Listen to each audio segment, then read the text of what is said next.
I think I wanted to show, the 2 sisters arguing at first. I wanted to show Rhea, who is, a skin tone positivity makeup influencer who loves her skin and can't believe that her sister wants to go through with a skin bleaching treatment. Um, so yeah, I think that was why I didn't wanna start in the clinic. I wanted to show, like, Rhea's kind of the voice of the audience, and that's how we enter this is through Rhea talking to Kanika. So yeah, I think I just wanted to see the sisters, like, have a little tussle before all the drama goes down. Yeah, so one of the things that, I drew from my own experience is when I was 9 years old, one of my mom's friends was talking to my mom and said, "Cute kid, but if you wanna get her married in the future, you need to do something about her dark skin." My mom was very fair.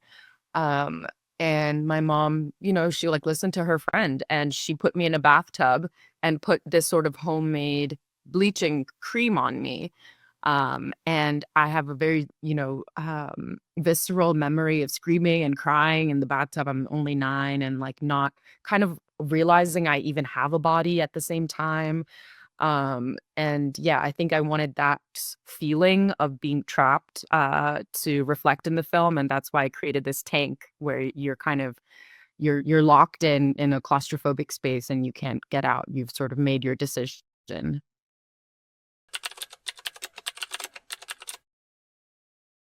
Yeah, I mean, I think I wanted it to feel, reflective of more than just skin bleaching. I want it to feel like it was commenting on extractive practices across, different industries, whether you're, extracting natural resources from the earth, the brown earth, or extracting culture from like a colonized people, or yeah, extracting beauty practices from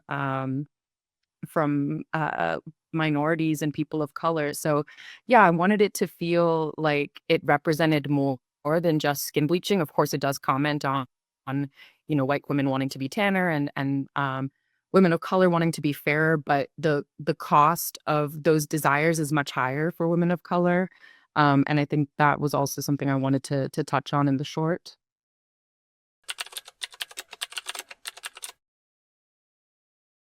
We had a few different ideas. My, cinematographer, Catherine, this is our 5th project together, so we really have a shorthand, and we wanted the story of the lighting to feel metaphoric as well, and so we have our scariest moment in the film is the whitest moment in the film, where in a horror film, usually, the scary moments are shrouded in darkness. So that was definitely one thing that we planned for. And then yeah, some of the sort of like orangier glow for the whiter women was also to create that tan look that they desire, and the very stark, sort of like, yeah, fluorescent white, glow for the women of color lighting for the women of color is to show, like, true skin tones, because I think it is hard to capture natural skin tones on film based on the lighting of a film. And I wanted to show, what the actress's genuine skin looked like. So that was also part of it because that's the only way to sort of track at the end when Kanika is, spoiler alert, lighter, you have seen what her natural skin tone looks like. So yeah, those were a few of our um ideas for the lighting of the film. It depends on your perspective, but yeah, I think for both of the sisters, it reflects a different sort of reality. I think for Kanika, it is a bit of a rebirth, and she, when she leaves the bleaching tank lighter, she gets to change her emoji, and she's a lighter, now she's that girl that she sees on social media, and now she gets to actually look like the filtered images that she has created for herself before the bleaching. And yeah, in that way, it is a bit of a rebirth, and she got everything she wanted, or as far as we know. And then for her sister Ria, it is, she's trapped in there for 2 hours, and you don't really know. Um, I wanted to show that Rhea is like, sh I felt like it would be especially cruel for Rhea, the one who loves her skin, to be trapped in the bleaching tank, and for all of her melanin to be extracted to almost like a ridiculous point. And then what comes, after we cut to black is sort of left up to the audience, and, I hope, your imaginations can lead to a terrifying place of where she's headed. Yeah, yeah, I think that's family is completely intertwined. I mean, as I said, it's intertwined in my own story. You have there's always talk in like South Asian families, which side of the family's lighter, which side is darker, and that's always a weird thing. I think when it comes to, our families also meddle a lot more in our love lives, and I think that's where their sort of ideas of who is worthy come into play.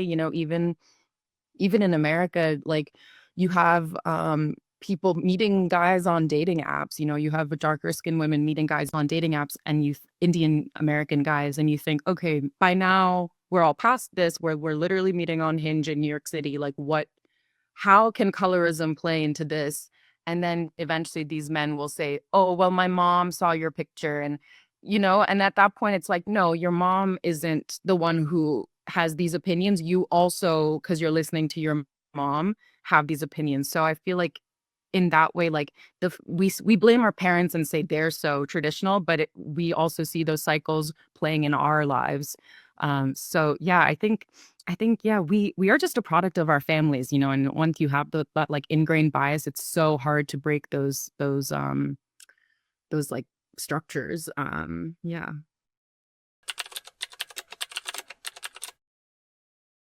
The choice to have Save the the sister and the other one's trap, Ria's trap. Yeah, yeah. I just thought that would be kind of ironic because, you have this sister who always wanted her brown skin, who actually had who loved her melanin, and she's the one who ends up getting trapped, and it kind of shows like the harmful effects of skin bleaching, or like any sort of cosmetic treatment, is like you yourself might have an individual gain. Your skin is lighter, people treat you better, but you're hurting society at large. You're hurting all the women around you who now have this new standard to compete against. And yeah, I think I kind of wanted to comment on that practice, that a lot of these like beauty procedures are women rightfully wanting to seek a better life for themselves. But it's both the message that they're giving younger women, and also the the standard that now is being raised, or whatever changed for other women to sort of try to meet.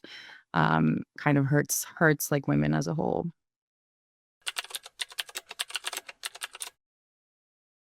I feel like you're right. That's, like, exactly what it is. It's a bit of, like, the girl boss, who is trying to sell you something, or having you join her, like, MLM. But yeah, I think that is Juniper, and we have a feature version of it, and in that you see the strings of Markandeya go even higher above Juniper's level. So that's really fun to explore. But yeah, I did think it would be interesting to have like a very sympathetic woman who's like asking you how to pronounce your name multiple times, as the one who's part of this extractive practice.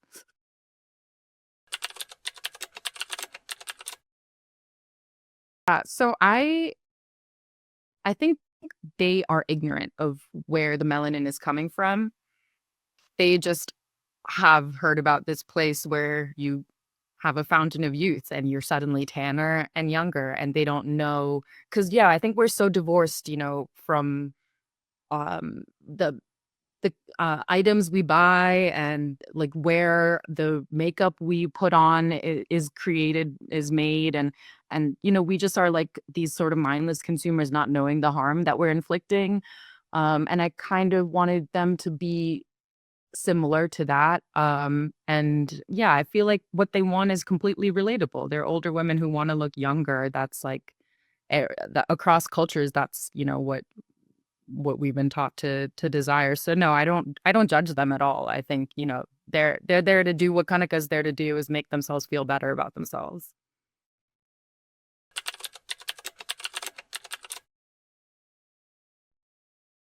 I think my favorite part of the short is maybe when Rhea is putting on the Clarissa Evans makeup on her face, and the makeup is too light for her skin tone, and at the same time her sister is bleaching her skin, and I feel like that just goes to show, where as a society we're learning that we're not worthy, and then the harmful effects of it. So I think that, yeah, that little, as Ria's like getting pissed off about what's happening with her makeup, her sister doing this horrifying thing to her body, that's probably my favorite little moment.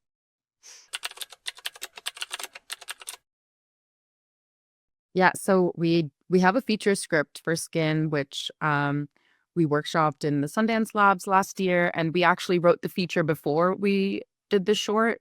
So the short is like a proof of concept for the feature. So yeah, we're working on that. And then I'm also writing a couple other shorts and features, and kind of always have things going, but I'm writing one that's about how impossible it is to get housing in New York City. It's kind of about like housing injustice, but it's about a ghost that haunts one of the penthouses on Billionaires Row in Manhattan, and just like it's just about a sort of like wicked ghost story.